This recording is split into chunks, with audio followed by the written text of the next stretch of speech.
Good morning, students. Welcome to your physics class. I hope you are doing good and are in good health. So, let's start with our class. Imagine you are sitting on a recliner chair watching your favorite movie on Sunday, and your mom calls out your name and asks you to run some errands.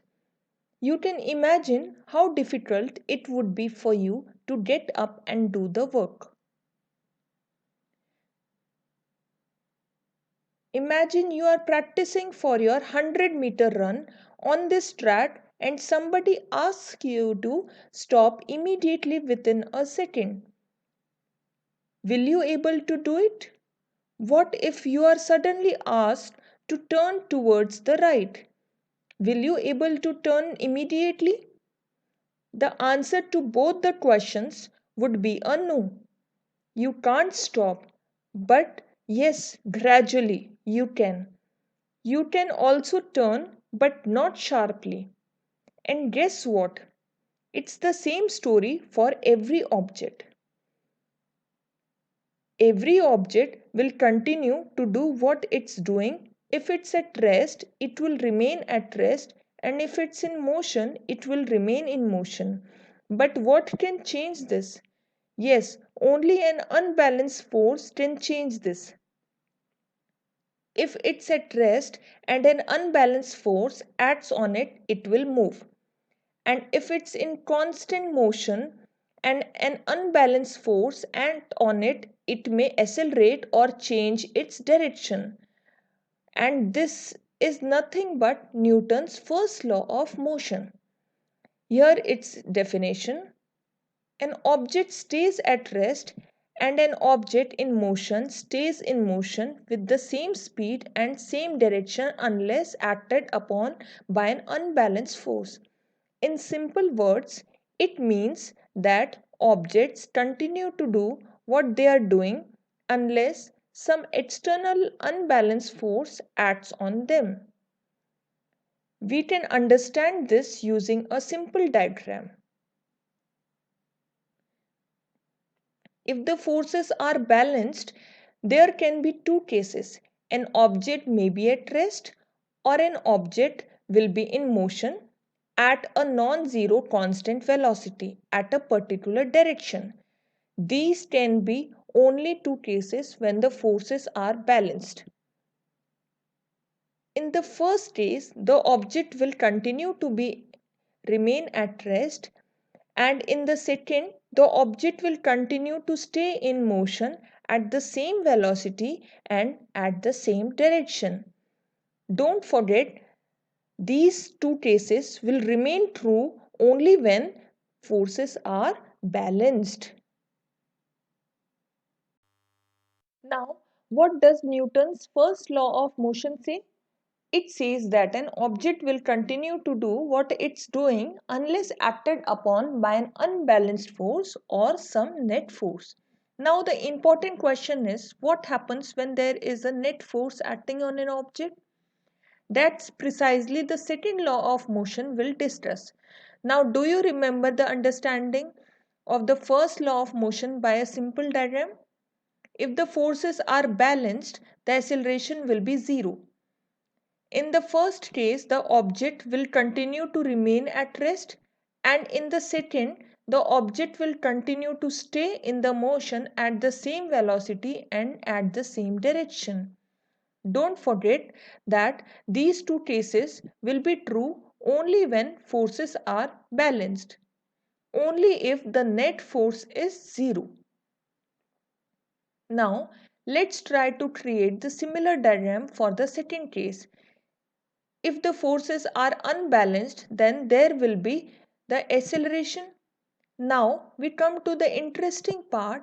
Let me ask you the question. I'm sure you can answer it. On which two factors do you think the acceleration will depend on? Let me repeat my question. On which two factors do you think the acceleration will depend on?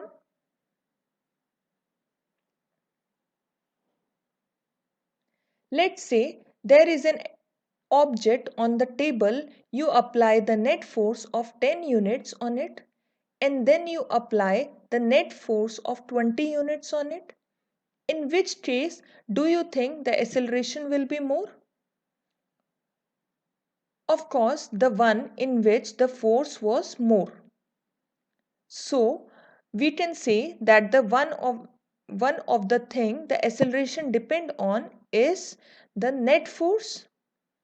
If it's more, then more will be the acceleration, and if it's less, then lesser will be the acceleration. Acceleration depend directly to the net force. Now I want you to think the next quantity the acceleration will depend on.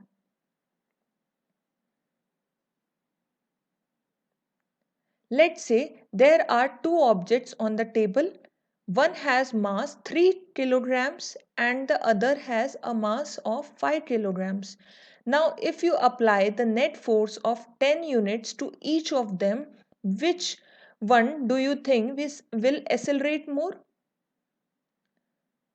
Surely it's the 3 kg one because it has lesser mass. Lesser the mass, more the acceleration, and more the mass, lesser will be the acceleration. Hence, we can say that acceleration depends inversely on the object's mass. If you have understand this concept well, then understanding the second law of motion will be very easy for you. So, so for studying the momentum, consider few examples, real-time examples. During the game of the table tennis, right? If a ball hits a player, it does not hurt him, right? And on the other hand, when a fast-moving cricket ball hits a spectator, okay? If the fast-moving cricket ball hits the spectator, it may hurt him, right? Take another example. A truck at a rest does not require any attention, isn't it? When parked along a side road. But when a moving truck, even at a very low speed, right, may kill a person standing in its path, isn't it? From this, what have you analyzed? So, can we conclude that the impact produced by the objects depend on what? Mass and velocity, right? So, impact on objects will depend on what? It will depend on what?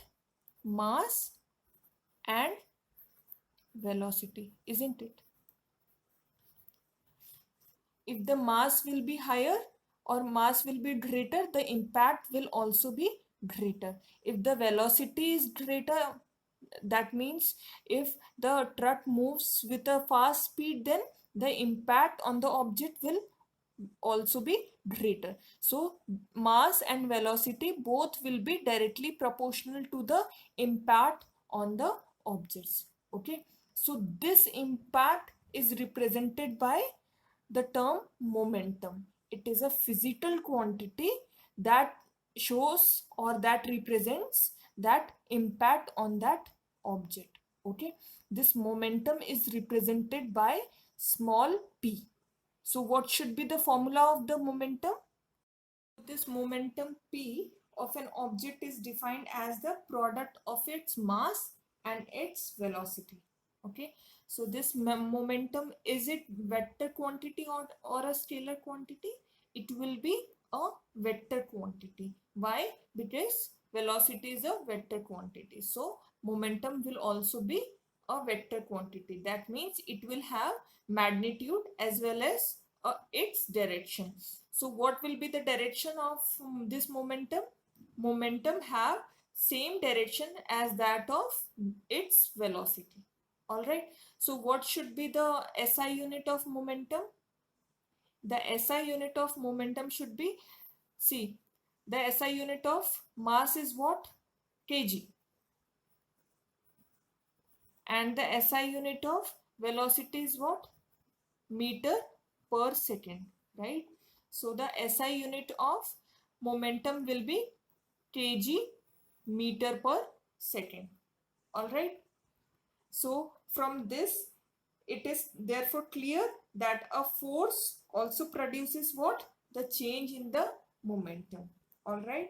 So in the statement of the second law of motion, this momentum will play an important role. This entire relation between force and change in the momentum itself is our second law of motion. Now students, what will be the change in the momentum? Change in momentum, it will be what? Final momentum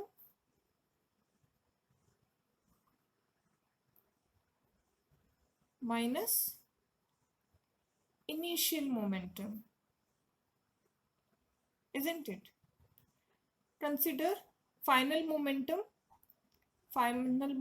as P2, small p2, and initial momentum as P1.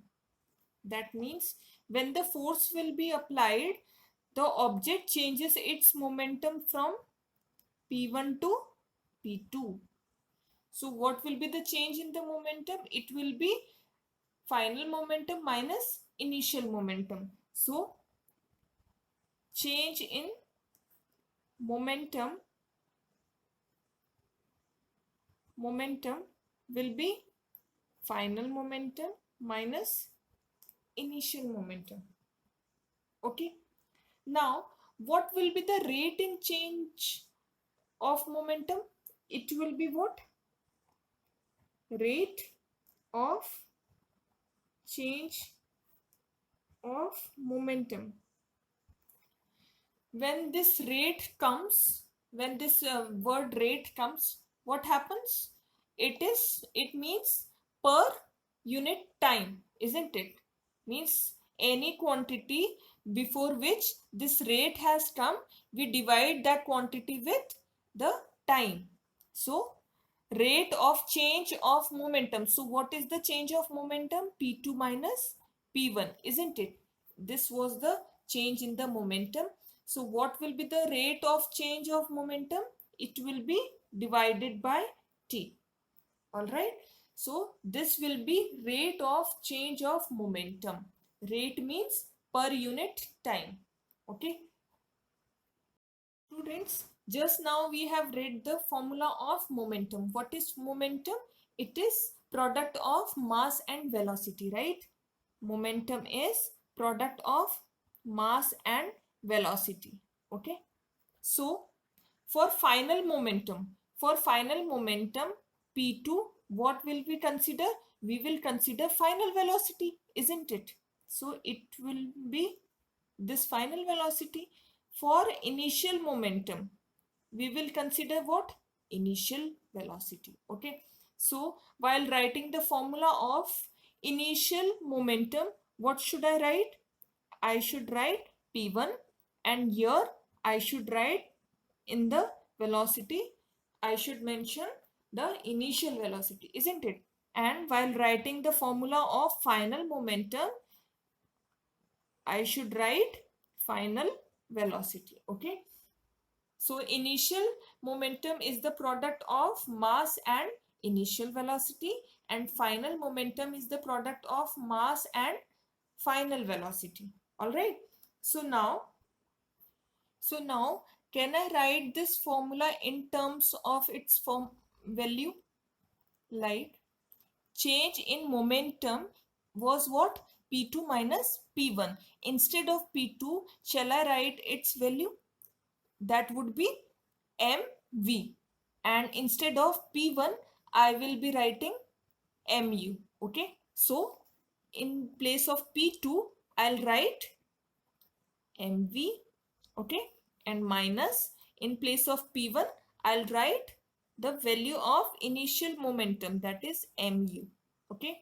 From here I can take the mass common, right?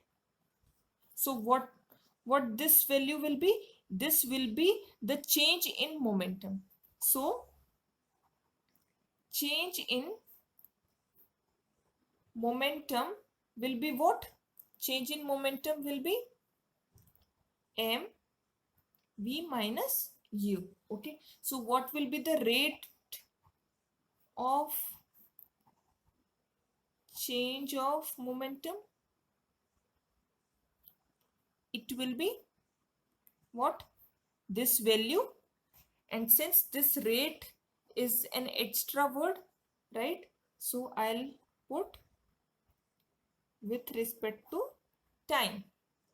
So rate of change of momentum will be this quantity. All right, so now, so second law of motion says that the applied force will be directly proportion to this quantity. All right, that means rate of change of momentum. All right, and this is the statement of second law of motion. The second law of motion states that the rate of change of momentum of an object is directly proportional to the applied unbalanced force. This will always be what? This will be applied unbalanced force. All right, and this rate of change of momentum should always be in the same direction as that of force only. Okay, so the second law of motion states that the rate of change of momentum of an object is proportional to the applied unbalanced force in the direction of the force. All right, so let's write its statement. It says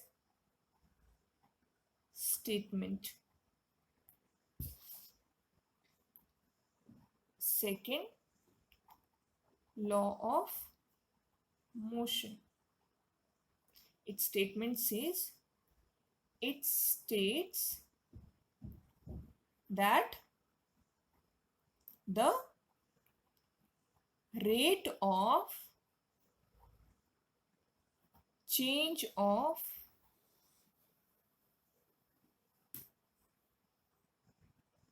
momentum of an object, this quantity, okay, this will be directly proportional to the applied unbalanced force, is proportional to the applied unbalanced force. And we also have to mention the direction of this rate of change of momentum. It should be in the direction of force.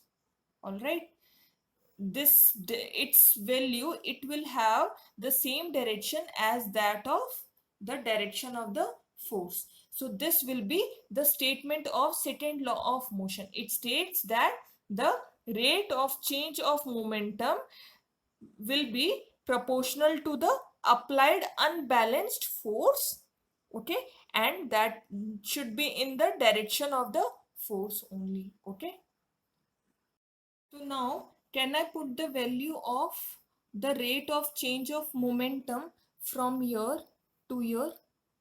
Then I'll write F is directly proportional to this quantity. Okay, so F is directly proportional to what? Rate of change of momentum. And what was the value of rate of change of momentum? It was this much.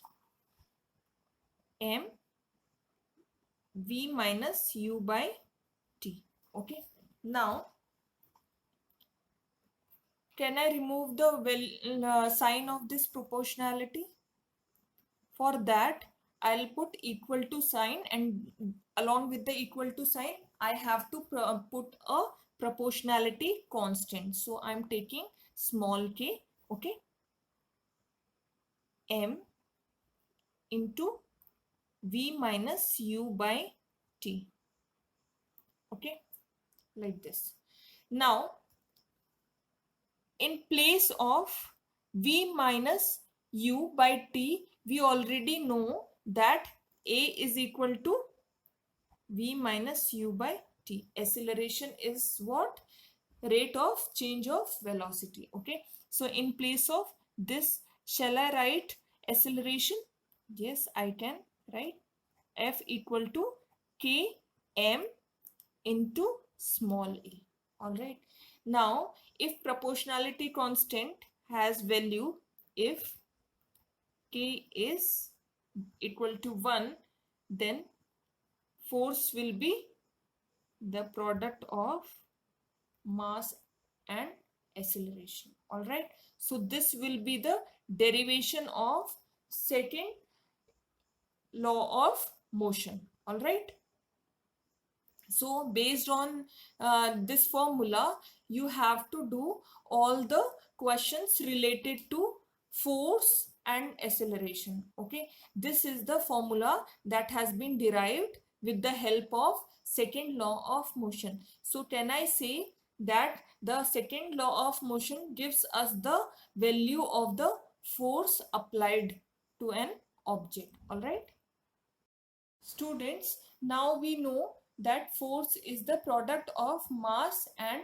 acceleration. All right, so solving the numericals, you may need this formula directly, or you may elaborate it.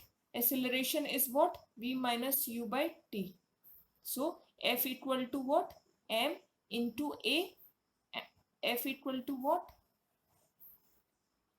M into v minus u by t, like this. All right, so in numericals, where the direct value of acceleration is given, there if you are being asked to calculate the value of force, you'll use this formula. And if in the question the initial velocity and final velocities are given and the time is mentioned and acceleration value is not given, so you can use this formula. Okay, both are the same formulas. All right,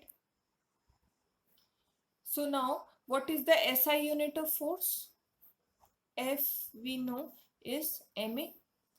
So since mass has unit kg, SI unit as kg, and acceleration has SI unit as meter per second square.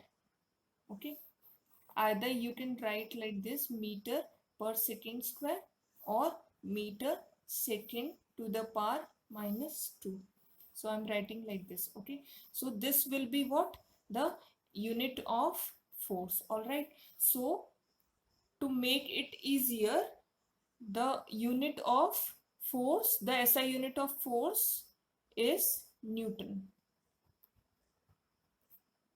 because Newton has only invented the force, value of the force. All right, so this Newton or capital N. So the SI unit of force is Newton. All right, like on an object, this much amount of force, let's assume this 15 is should have the value of Newton. So we'll say 15 Newton of force is being applied on an object. All right, so the SI unit of force is Newton, and it is represented always by capital N. All right, so what should be the definition of 1 Newton? 1 Newton in exams, it is a common question. What is 1 Newton? It is what? It is a force. Either they may ask you what is define 1 Newton force, or they may ask you define 1 Newton. Okay, so 1 Newton is what? It is a amount of force. Okay, when 1 Newton force will come? When 1 kg of mass is there and the object has its acceleration as 1 meter per second square. All right. If the value of m will be 1 and a will be 1, then their product will be what? Force will have value 1, and this force will have value of 1 Newton. All right. So 1 Newton is what? 1 Newton of force is defined as the amount of the force, okay, that is being produced with a acceleration of 1 meter per second square in an object of 1 kg of mass. This has SI unit as kg and this has SI unit as meter per second square. So what should be the definition of 1 Newton? It is 1 Newton of force is defined as the amount. It is the amount of force that produces an acceleration of 1 meter per second square in an object of 1 kg of mass. All right. So definition of 1 Newton is also important. Now, the only question you need to ask yourself while studying the third law of motion is what happens when two objects interact with each other? What happens when you place the object on the table? The object exerts a force on the table and the subject exerts an upward force on the object. There are two forces that results from this interaction, the force on the table and the force on the object. The magnitude of the two forces are same but the directions are opposite. These forces are called action and reaction forces. The force exerted by an object on the table was an action force and the force exerted by the table on the object is the reaction force. What we saw here is nothing but the display of Newton's third law of motion. Every action has an equal and opposite reaction. That's how the simple third law is. Every action has an equal and opposite reaction. It means that when two objects interact, there is a force on each object. The magnitude of the force on the first object is equal to the magnitude of force on the second one. And what about the direction? The direction of the force on the first object is opposite to the direction of force on the second one. Let's talk about some more examples. While frog is swimming, it pushes the water back and the water pushes its body forward. Now let me ask a question. Say a bird is flying upward. Will the Newton's third law apply here? Sometimes the third law is not so obvious. You would probably see that the bird is the only object here and there is no second object, but that's not correct. The wings of the bird pushes the air downward and the air pushes the bird upward.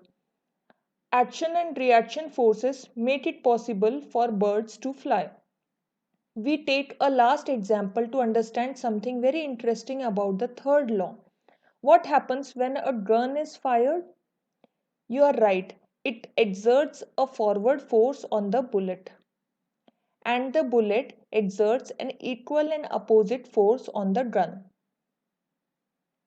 A perfect example of the Newton's third law.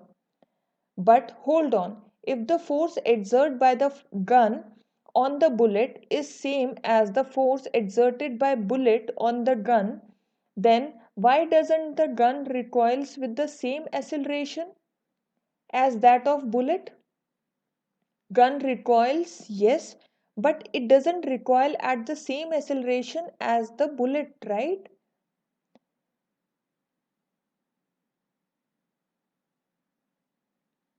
Same magnitude of the forces but different acceleration. Why do you think this happens? Okay, if your concept of the second law of motion was clear, you wouldn't really be surprised with this. The second law of motion says that force is the product of object's mass and acceleration. The acceleration is equal to force over its mass. What is this tell us? Yes, the mass is more, then the acceleration will be less. In this example, the mass of the gun is much more than that of the bullet. The acceleration of the rifle is lesser than that of the bullet. If you are on the boat and step out of it onto the land, two forces are involved in it. You are pushing the boat behind and the boat pushing you forward. That's why you see the boat going behind when you go forward. Now let's see a sailor jumps out of a huge ship. The sailor does apply a force on the ship and the ship also applies a force on the sailor. But do you think that the ship will accelerate as much as the sailor? Not really. And now I think you know why.